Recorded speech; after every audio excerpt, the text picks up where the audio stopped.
بسم الله الرحمن الرحيم والصلاة والسلام على رسول الله صلى الله عليه wasalam. Maanta waxaan rabaa inaan xoogaa yar arrin aan idin sheego. Arrintaana waxay gaar u tahay dadka dumarka walaalaheena oo maaragtay dhinaca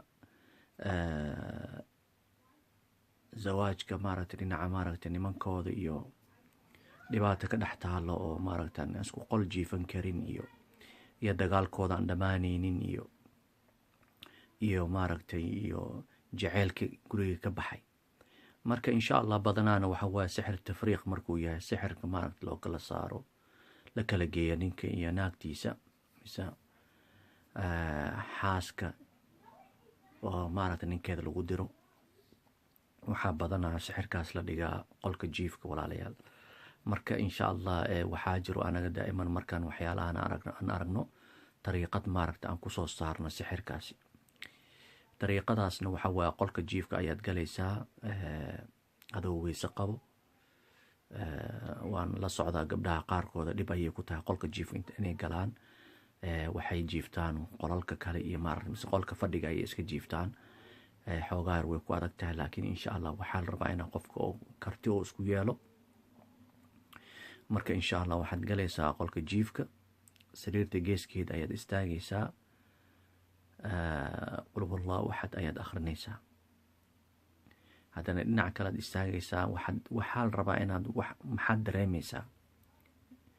marka waxaa la rabaa dareenkaaga inuu joogo markaad qolkaas aad ku jirto waxa adiga aad dareemaysid. haddaad wax cariiri aad dareento, haddii wareer aad dareento, haddii xanuun aad dareento, waxaad ogaataa qolkaasi maaragtay inuu wax kugu jiro walaal.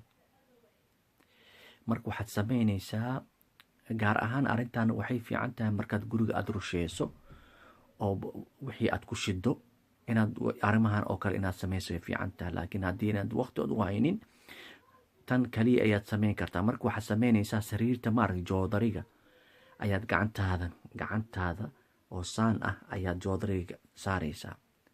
indhahaad isku qabanaysaa, gacantaad saaraysaa, waad fiirinaysaa inaad wax dareemaysid iyo in kale.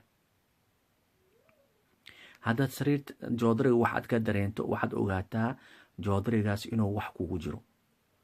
waad soo kacaysaa, armaajada ayaad furaysaa, dharka ayaad haddana gacmaha aad saaraysaa, gacmahadaad saaraysaa, waad ku haynaysaa. haddaad wax dareento, dhar ha noqdo, cambuur ha noqdo, gabasaar ha noqdo, waad soo bixinaysaa, dhulkaad dhigaysaa. kii aad wax ku dareento gacantaada ayaad kusoo bixinaysa, dhulkaad dhigaysaa. intaad meel iskugu aruuriso dharkaasi aad ka dareentay wax, ayaa biyo cusbale ayaad keenaysaa, ayaad qur-aan ku akhrinaysaa. 24 saacadood ayuu dharkaas ku jirnaanayaa insha Allah. biyaha tahliilka ayaad ku dhaafaysaa insha Allah.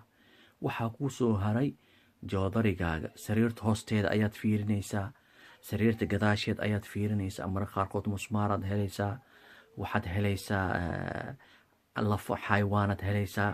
waxaa dhici kartaa inaad hesho waraaqooyin oo wax ku qorqoran. marka waxaa la rabaa waxyaalahaas oo dhan ayagana inaad soo bixiso oo biyo cusbale aad dhexgeliso insha Allah. marka sidaas ayuu sixirku dhammaanaya biidni illahi alkariim. joodarigna mararka qaarkood walaalayaal sixir almarshuush wax la yidhaahda ayaa lagu shubaa. sixir oo maaragtay ayaa lagu bilbilaa, biyo ahaana loogu bilbilaa. marka si kasta waxa waaye waxaa fiican joodarigaas inuu qofka uu ka taqaluso ayaa fiican. laanna sixirkaas waxa waaye si way adag tahay inuu joodarigaas ka soo baxo. marka insha Allah joodariga oo dhanaad iska ka taqalusaysaa. markaad ka taqalusto insha Allah waxaad arkaysaa qolkaasi inaad biidni illahi alkariim xasilooni inaad ku dareentid insha Allah. laakiin adiga marka waxaa kuu dhiman sixirka adiga jirkaaga ku jiro inaad xoogga saartid, inaad mantag aad bilowdid, inaad caloolbax aad bilowdid, inaad toobin aad samaysid, inaad qur-aanka aad issaarto, adiga aayatal kursi aad isku akhriso, meelaha aad ka dareemayso gacantaada aad saarto, ilma galeenkaaga gacanta aad saarto, aad ku hayso qur-aanka aad ku wado, bagga inaad qur-aanka aad saarto, gacantaada midigta aad ku hayso. meel waliba nabiga calayhi salaatu wasalaam oo tuu sheegay dac yadaka makaan alalam, meesha adiga xanuunka ka ahaya gacantaada saar. ducadan woonuu sheeg acuudu bicizati illaahi wa qudratii min shari maa ajid wa uxaadir. ducadaasaad akhrinaysaa 7 maraad 3 maraad ayaad akhrinaysaa. marka adigaa isdaaweynaysa. meel walba adi xanuun aad ka dareento gacantaada midigta ayaa saaraysa. meelaha aadan gaari karinna dhabarka oo kale, dhabarka hoos haduu ku xanuunayo ninkaaga gacanta kaa saaro, asoo meesha gacanta ku haya qur-aan ha kugu akhriyo, mise wiilkaaga mise qof oo maxram ah gacantaada ha kuu saara insha allah, qur-aan ha kugu akhriyo biidni illahi alkariim. waxaad arkaysaa muddo gaaban insha allah inuu ilaahay subxaana watacaala asxaarta gurigaaga oo kasoo saarayo, inuu ilaahay subxaana watacaala sixirka adiga jirkaaga ku jiro inuu ilaahay biidni illaahi subxaana watacaala uu kaasoo saaro. marka walaalayaal, ramadaanka waa waqtiyada ugu fiican. sixrayaal badan ayaa baaba-a. marka ramadaankii ku dhaafin, ka faa'iideyso insha allah. ilaahay subxaana watacaala waxaan ka baryaynaa inuu waxa idin haayo inuu ilaahay subxaana watacaala idinka qaado. inahu waliyu dalika walqaadiru calayh. wassalaamu calaykum waraxmat ullaahi